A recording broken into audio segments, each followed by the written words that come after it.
Hello student, welcome back to my channel Samrat academy. Student, ये video बहुत ही ज्यादा इंपॉर्टेंट है। क्लास 10th गणित वालों के लिए बहुत ज्यादा इंपॉर्टेंट वीडियो है। आज मैं आप लोगों को बताने वाला हूं 2024 का एक वायरल पेपर। जैसा कि 2024 में पेपर आप लोगों का आने वाला है, सेम वैसा पेपर आप लोगों को बताने वाला हूं, ठीक है। और साथ ही साथ ये भी बताने वाला हूं कि पेपर कैसा आएगा 2024 बोर्ड एग्जाम में, ठीक है। और सरल आएगा या कठिन आएगा, मैं आपको बताऊंगा कि पेपर सेम वैसा ही रहने वाला है कि उससे थोड़ा हार्ड बनेगा 2024 में। और आज की वीडियो में वायरल पेपर बताने वाला हूं, सेम ऐसा पेपर आप लोगों को 2024 में देखने को मिलेगा आप लोगों का। अगर ये वीडियो नहीं देखते हो तो बाद में जरूर आप पछताओगे, इसलिए वीडियो को पूरा देखना और पूरा सोल्यूशन इसका देख के जाना और अच्छे से इन क्वेश्चन को तैयार कर लेना। और साथ ही साथ मैं इस पेपर का विद सोल्यूशन बताने वाला हूँ, पूरा सोल्यूशन के साथ। इसलिए वीडियो को लाइक कर दो, चैनल पे ना तो चैनल को जरूर सब्सक्राइब कर लो। मेरे प्यारे बच्चों, देखो, यह पेपर आप लोगों का एक वायरल पेपर है और इसमें आप लोगों को जो पूर्णांक को 70 नंबर का पूछा जाएगा और समय आपको 3 घंटे 15 मिनट के दिए जाएंगे, ठीक है। और यहाँ पे निर्देश है, निर्देश पढ़ लेना आप लोग। पेपर स्टार्ट है यहाँ से आप लोगों का। सबसे पहले खंड अ स्टार्ट होगा। खंड अ में बहुविकल्पीय प्रश्न रहेंगे, जिसका आप लोगों का उत्तर OMR शीट पे आप लोगों को देना होगा। पहला प्रश्न देखेंगे। पहला प्रश्न यहाँ पे यह है कि द्विघात समीकरण 3x² माइनस के 6x प्लस 4 बराबर 0 का विवितकर होगा। विवितकर का फॉर्मूला मालूम होगा आपको, d बराबर b² माइनस के 4ac होता है। अगर d बराबर निकालू b², b यहाँ पे क्या है, माइनस के 6, तो माइनस के 6 का होल स्क्वायर हो जाएगा माइनस 4 गुणे ए कितना है, ए आपका यहाँ पे 3 है और सी कितना है, तो सी यहाँ पे आपका 4 है। तो अगर मैं डी निकालूं तो -6 का स्क्वायर करूंगा तो कितना आ जाएगा 36, और -4 12 और 12 चौक 48। तो डी बराबर क्या आ जाएगा 36 माइनस 48 माइनस के 12। यही आपका राइट आंसर हो जाएगा, ऑप्शन नंबर डी, ठीक है। ऑप्शन डी जो है राइट आंसर हो जाएगा। चलिए देखिए दूसरा प्रश्न। दूसरा प्रश्न है कि द्विघात समीकरण 3x प्लस 2y बराबर 6 तथा y बराबर 0 का हल होगा। देखो बहुत सिंपल है। y का वैल्यू 0 है तो जहां पे भी y आएगा वहां 0 रख लो। अगर हल करोगे तो क्या आ जाएगा 3x, ठीक है। और प्लस के 2 गुणे y, तो y की जगह क्या रख दोगे 0, बराबर क्या हो जाएगा 6। तो 3x प्लस 2 को गुणा 0 में करोगे तो 0 ही आएगा और बराबर क्या आ जाएगा 6। 3x में 0 जोड़ोगे तो हो जाएगा 3x बराबर 6 और 3 से उसको काट दोगे तो 3 दूनी के 6, तो x बराबर क्या आ जाएगा 2। तो हल पूछा है, तो हल में पहले कैसे लिखते हैं, x का y के रूप में हल लिखते हैं। तो x का वैल्यू कितना आया है 2 और y का वैल्यू था आपका 0, तो हल क्या हो जाएगा 2, 0। तो 2, 0 मतलब पहला ऑप्शन क्या हो जाएगा, सही हो जाएगा। इसके साथ अगर हम बात करें आगे, तीसरा प्रश्न। तीसरा प्रश्न है कि किसी परिमेय संख्या के समतुल्य परिमेय संख्या होगी। तो कह रहा है कि एक परिमेय संख्या के समतुल्य कितनी परिमेय संख्या होगी, तो अनंत होगी, अपरिभाषित होगी। क्योंकि देखो जैसे 2/5 हमने एक परिमेय संख्या ले लिया, इसमें 1 का गुणा करूंगा तो 2/5 आएगा, 2 को गुणा करूंगा तो 4/10 आएगा, 3 को गुणा करूंगा तो 6/15 आएगा। इसी तरह गुणा करते जाऊंगा और संख्या निकलती जाएगी, तो बहुत सारी संख्या निकलेगी, इसलिए अपरिभाषित होगा। अगला प्रश्न है कि एक शून्येतर परिमेय संख्या एवं अपरिमेय संख्या का भागफल होता है।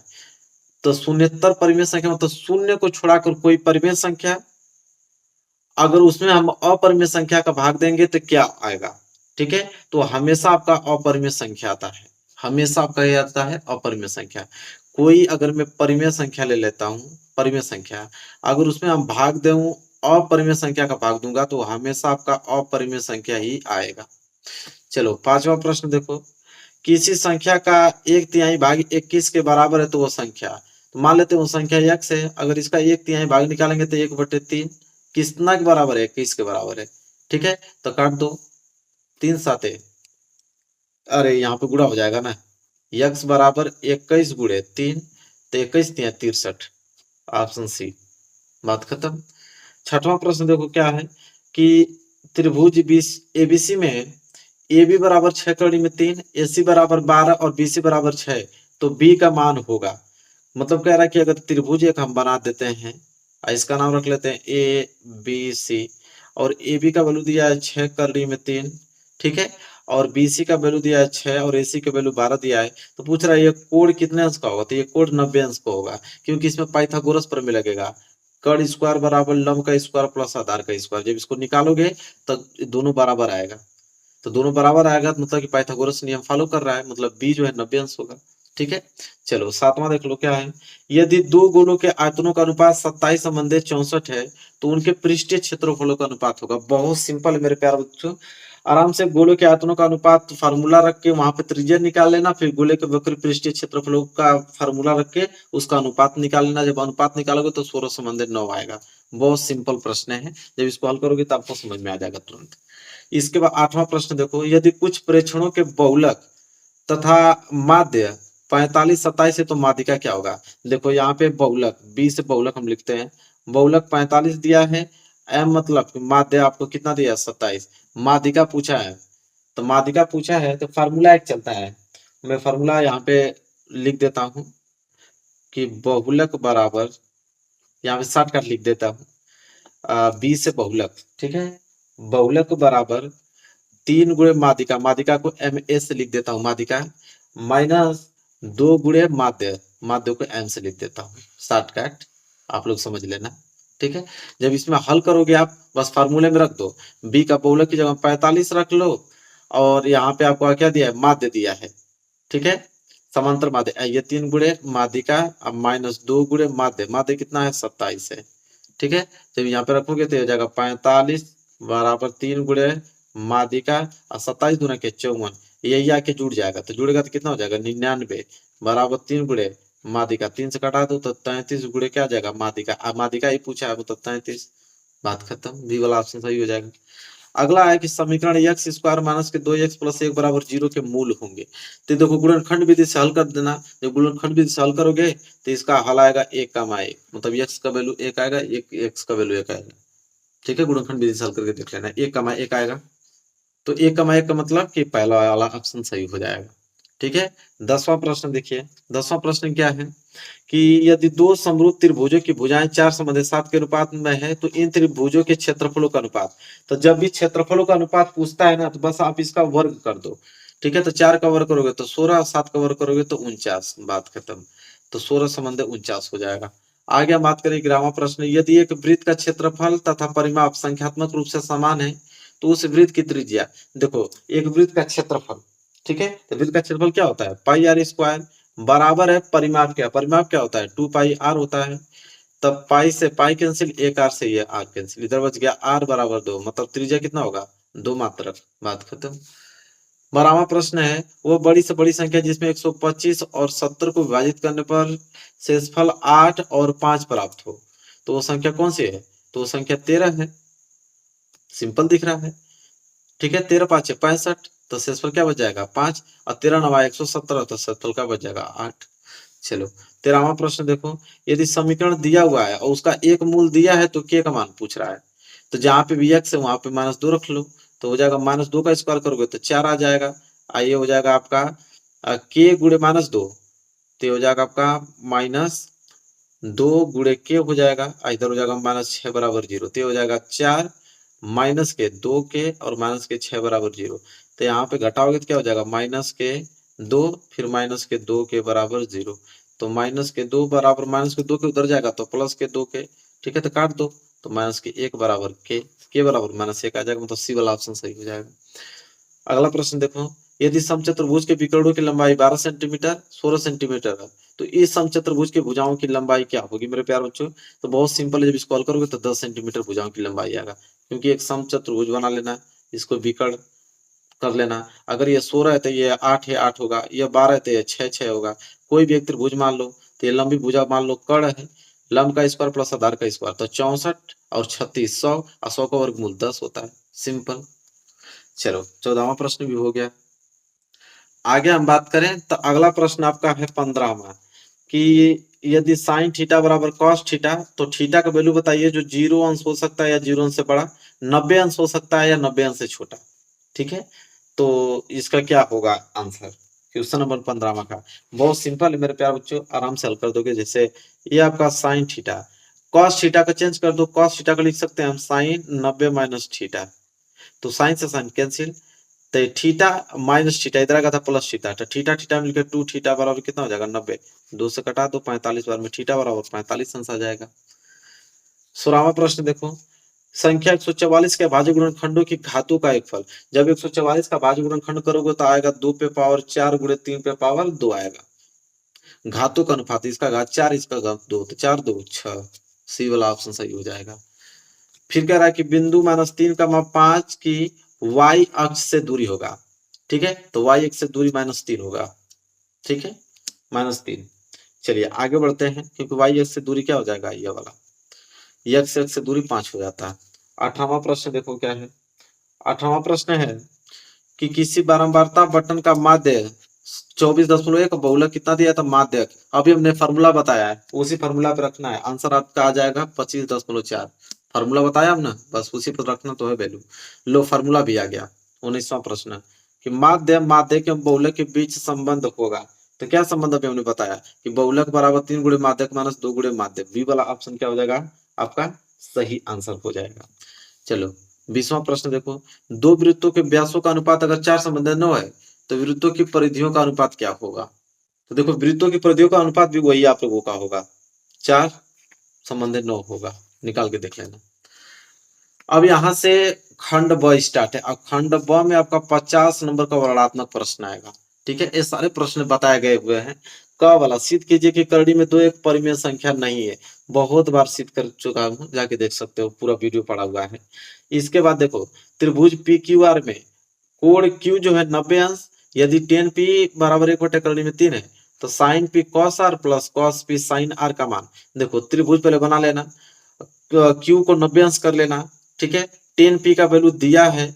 अब वहां से आप कर्ण निकालने के बाद जो भी, चाहे कर्ण आए चाहे लंब आए चाहे आधार, तीनों में से कोई एक पूछेगा उसको निकाल लेना, तो तीनों का वैल्यू निकल जाएगा। तो साइन पी का वैल्यू निकाल लेना, कॉस आर का वैल्यू निकाल लेना, कॉस पी का वैल्यू निकाल लेना, साइन आर का वैल्यू निकाल के वहां रख देना, हल कर देना, 2 नंबर मिल जाएगा।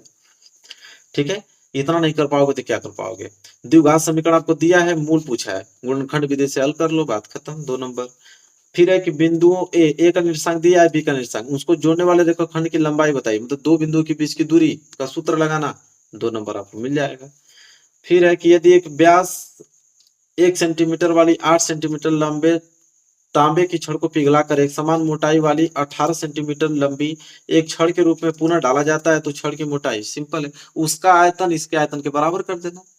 ठीक है, फॉर्मूले रख देना, 2 नंबर यहां से भी क्लियर हो जाएगा। 6 वाला क्वेश्चन है, माध्य पूछा है, वर्ग अंतराल आपको दिया है, बारंबारता दिया है, माध्य निकालना तो बहुत बार बताया हूं। ठीक है, वहां से आप कर सकते हो। ठीक है, इसके बाद 22वां प्रश्न है, निम्नलिखित में से किन्हीं 5 प्रश्नों को हल करना है। ठीक है, 5 खंडों को हल करना है, जिसमें से पहला है कि समीकरण दिया हुआ है कि x प्लस 2y माइनस 4 बराबर 0, और एक समीकरण और दिया है कि 2x प्लस 4y माइनस 12 बराबर 0 दो रेल पटरियों को निरूपित करती है। तो इसे ज्यामितीय विधि से हल करना है। ग्राफी विधि, ज्यामितीय विधि, सब कुछ पढ़ाया गया हुआ है। 4 नंबर यहाँ से आप क्लियर कर लो। इसके बाद है अगला कि दो व्यक्तियों की आय का अनुपात दिया हुआ है, उनके खर्चों का अनुपात भी दिया है। कह रहा है कि यदि उनमें से प्रत्येक व्यक्ति अगर प्रति माह 2000 रुपया बचा लेते हैं तो उनकी मासिक आय ज्ञात कीजिए। आय वाला प्रश्न हमने बहुत ट्रिक बताया था उसका। ठीक है, वीडियो पड़ी हुई है, जाके देख लेना, आराम से इसको हल कर पाओगे। फिर है कि सिद्ध कीजिए कि बिंदु इतना और इतना और इतना एक समकोण त्रिभुज है। ठीक है, समकोण त्रिभुज ये वाला, तो आप सिंपल निकाल लेना है, ये वाला निकाल लेना है, ये वाला निकाल लेना, और यह।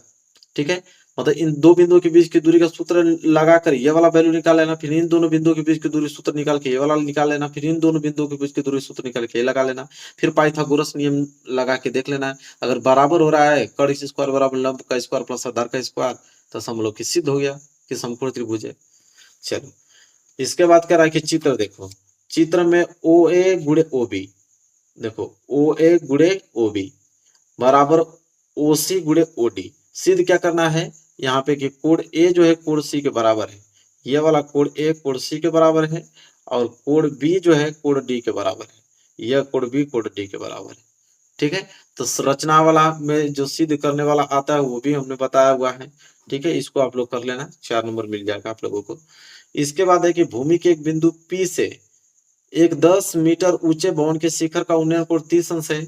भवन के शिखर पर एक ध्वज को लहराया गया है, और ध्वज के शिखर का P से उन्नयन कोण कितना अंश है, 45 अंश।